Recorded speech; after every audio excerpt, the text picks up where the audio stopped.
Terakhir di rumah kos pinggir kampung. Malam itu, angin berhembus pelan. Langit gelap tanpa bintang.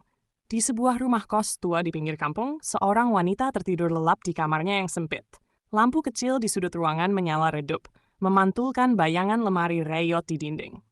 Jam menunjukkan hampir pukul 2 dini hari. Semua penghuni kos sudah terlelap. Lorong panjang terlihat sunyi, terlalu sunyi. Tiba-tiba terdengar suara langkah. Perlahan, diseret, seperti kain basah menyapu lantai. Pintu kamar wanita itu berderit, terbuka sedikit demi sedikit. Di ambang pintu berdiri sesosok pocong. Tubuhnya terbungkus kain kafan kusam. Wajahnya hitam legam, matanya kosong seperti lubang kubur.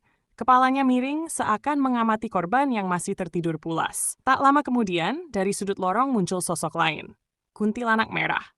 Rambutnya panjang menutupi wajah. Gaunnya berlumur noda gelap. Bibirnya tersenyum miring menampakkan gigi kekuningan. Wanita itu terbangun. Awalnya ia mengira hanya mimpi. Namun saat matanya menatap pintu kamar, ia menjerit. Tubuhnya kaku. Keringat dingin mengalir di pelipisnya. Belum sempat bangkit, rambutnya ditarik keras dari belakang. Ia menjerit sambil meronta. Tangannya menepis-nepis udara, air matanya bercucuran.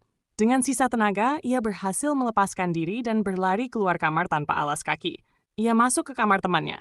Dua temannya terbangun kaget. Wajah wanita itu pucat, bibirnya gemetar. Di luar ada pocong.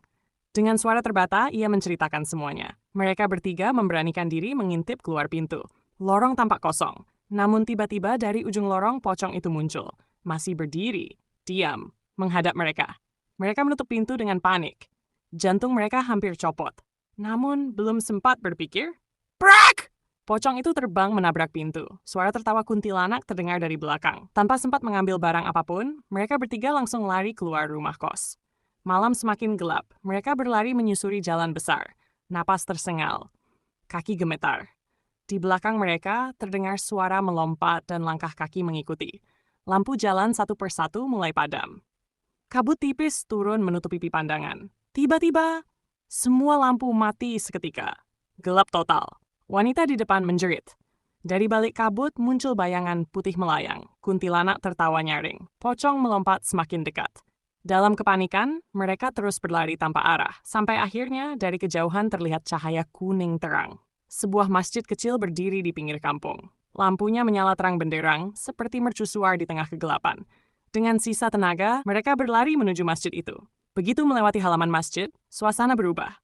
Udara terasa hangat. Bayangan hitam di belakang mereka berhenti.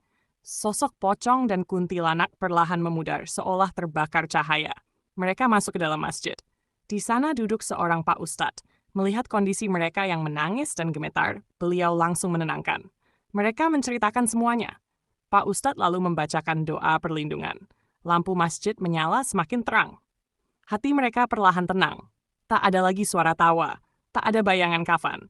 Malam itu mereka sadar, tak semua manusia yang tersenyum adalah manusia. Dan tak semua tempat aman, kecuali tempat yang selalu menyebut nama Tuhan.